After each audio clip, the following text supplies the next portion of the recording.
Hey guys, Tyler Tolman here, and today I'm going to be talking about relationships and or relationshits.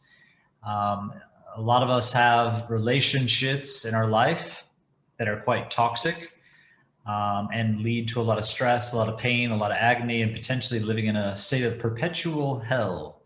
And if you have one of these relationships, you know exactly what I'm talking about. And so today I want to go through an exercise that can potentially help us to identify the key components to having a positive and healthy relationship. And I do believe that if we do have relationships, we can change it. We have the power to change it. And ultimately, if you put the time and you put the effort in, if you're willing, you can change it.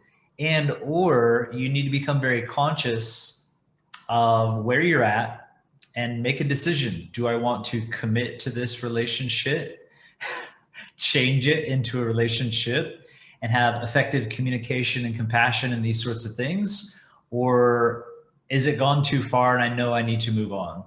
And a lot of us need to have this kind of come to Jesus conversation with ourselves and really get clear, because our time here isn't infinite, and it is important that we evolve and we move forward and we bring the relationships like an actual ship carrying us across the ocean and across the waves of life, so that we can get to the end of our life and have the greatest experience of knowing ourselves and growing. So I'm going to share some things here that are really important. And this is 7 points to this, and it's going to be an actual workshop. So this is something that you'll need to go away and actually do, not just listen in and then be done. It's a workshop that you have to actually go through. And so there have been 7 specific principles, 7 specific points of a loving relationship that have been discovered. And it's really important that we go through each one of those points and see where we're potentially lacking some of these things, where we do really well, and to try to create some balance. And this will really help us to evolve our relationships, especially with ourselves. So the points of a loving relationship, as you guys know, number 1 is forgiveness. When you come together with anybody else in your life, especially a significant individual and maybe even a partner, there's going to be a lot of forgiveness that is needed. And this is going to happen for yourself. This is going to happen for mom. This is going to happen for dad. This is going to happen for siblings. This is going to happen all throughout our lives, where it's really important to get clear that without forgiveness, we hold on to things, and this is going to lead to ultimate suffering and pain and living in a life of hell. So forgiveness is number 1. In order to have forgiveness, we need to have compassion. Compassion is getting outside, stepping out of our own shoes and really putting ourselves into the shoes of another and feeling and experiencing and doing our best to really, see where this person is coming from and have compassion where they're at. And leading from a place of compassion, I think, can really help us to forgive people, knowing where they came from and what they've experienced in their experience. So forgiveness and compassion are the first. And then communication is so important. And communication is more than just words.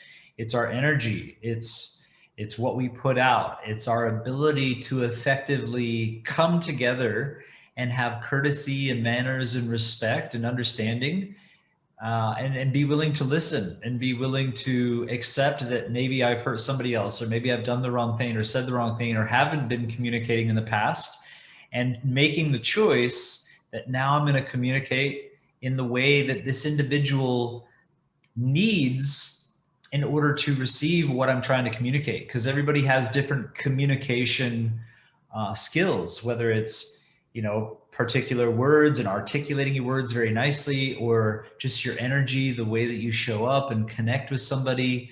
And so we need to realize this and be willing to develop the skills so that we can effectively communicate.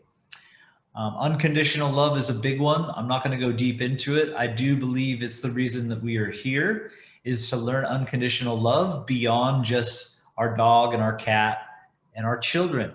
I do believe we are here to learn unconditional love for every human being in our lives. And that's, like I said, that's going to take all of us evolving in consciousness to get to that space. but ultimately we are all worthy of unconditional love. And we are all those children just grown up and worthy of this unconditional love. And a lot of us have traumas and different things which cause us to act out in certain ways. But underneath all those layers is a beautiful soul and a wounded child. And if you could see every soul like that, then this will help us to develop that compassion and communication and seeking to understand what's going on for others, and ultimately have forgiveness and do our best. The next one is encouragement. So really healthy relationships involve people that are constantly encouraging each other.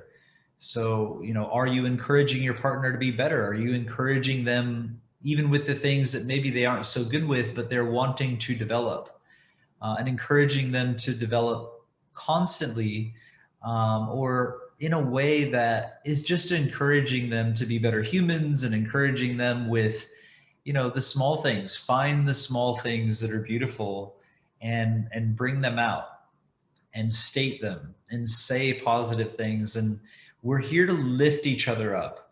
We're here to support each other. We're here as a partnership of growth. And sometimes we lose track of this. So it's very important to encourage ourselves and to encourage others so that we can grow.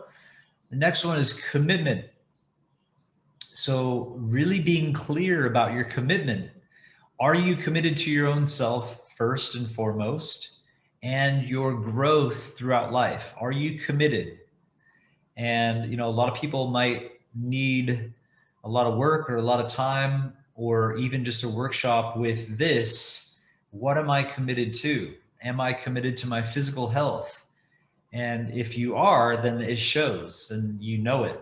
But if you're not, then you need to assess that and get clear, because this physical vehicle that we have is what's going to carry us through life. And if this is unhealthy and it's inflexible and weak and has all these issues, then we're really not going to be able to accomplish our goals or really help anybody else for that matter, because we'll constantly be focused on the fact that we have physical issues. Committing to ourselves, committing to your physical health, committing to your mental and emotional health, committing to loving yourself, committing to forgiving yourself and having compassion and communication and unconditional love and encouraging yourself, committing to yourself wholeheartedly. Then from that space, you can truly start to commit to others and be clear, am I actually committed in my relationship with my partner? And be real and honest with yourself. Am I actually committed to my mother and my father and my closest circle of people? Or, is it just based on things? Get clear on your commitments. The next one is touch. Touch is so important. We're human beings. We're meant to connect. And some people have issues with hugging and touching. And it's really important that we get over those issues and start to embrace each other.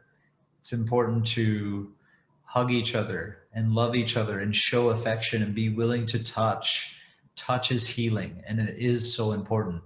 I know for me personally, when I went to live with my father at a very young age, it was like every day he'd wake up and give us a big hug and just say, I love you so much and I'm so glad you're here. And then my stepmom would do that. And then my brothers and sisters would do that, because we had this culture that we had developed, like every day hugging and embracing and saying we loved each other. And it was really magical for me. It changed something in me big time. And this is a principle that I've taught for a very long time.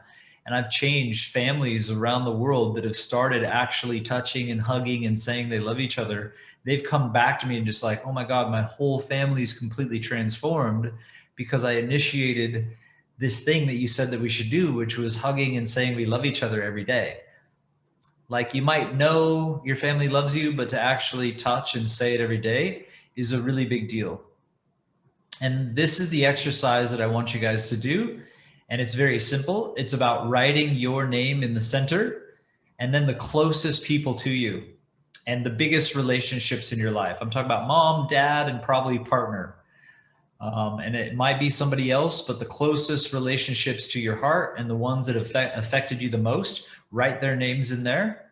And then the people that are maybe closest to you in proximity that you hang out with, this can be friends, this can be family as well, but fill in these. And then maybe people in the workplace or people just outside, but people you communicate with quite a bit. Fill this out.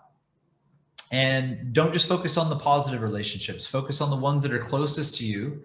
And then realize that this is like a big picture of you. This is your head, this is your heart, this is somewhere else, your legs and your arms. And then look at it and see if your leg is bleeding or your hand is bleeding or your heart is bleeding or any part of you. Because if you have a major negative relationship where I hate or I have resentment or I just don't like being around this person, we've got issues, then, you know, we should treat it like a wound. And if you were cut and you were bleeding, you would do something immediately about it. And your relationships are that important and they deserve that level of attention. So when we really start to massively evolve in our relationships with ourselves and with others is when we take the time and the commitment to improve these relationships, to find that forgiveness, to have that compassion, to create a level of communication that we feel good in our own soul about. I know that you can do it. It's so important we heal the relationship with our mother and father. And I know the stories out there. I've been doing this a very long time. And I know there's all the reasons in the book to have resentment and frustration and hate. And I can tell you that as long as those things are there, it's only hurting you. And you have the power to get into a place of compassion and see the bigger picture and to heal. I wish you the best in your healing journey. I really do hope you go through the 7 points of a loving relationship, starting with yourself. Put on some music, sit down, go through it. Do I need to forgive myself for anything? Do I really have compassion and unconditional love for myself? Do I communicate with myself and come up with the things that I need to encourage myself to grow? Do I touch myself in positive ways, loving myself? And then go through each one of these relationships and write and write and write and write. And if you have anything that's in there, just write it out, get it out, say what you need to say in letters, and send the letters or burn the letters. But it's so important we clear all the past stuff so that we can truly move forward and start to evolve in this life. Thank you guys for watching. I really hope that you do this. Maybe you can even post a little bit about what you guys did. Show us your image if you're bold, and talk about the experience that you had and if there was any healing that came forth. Thanks for watching. Have a beautiful day. I love you.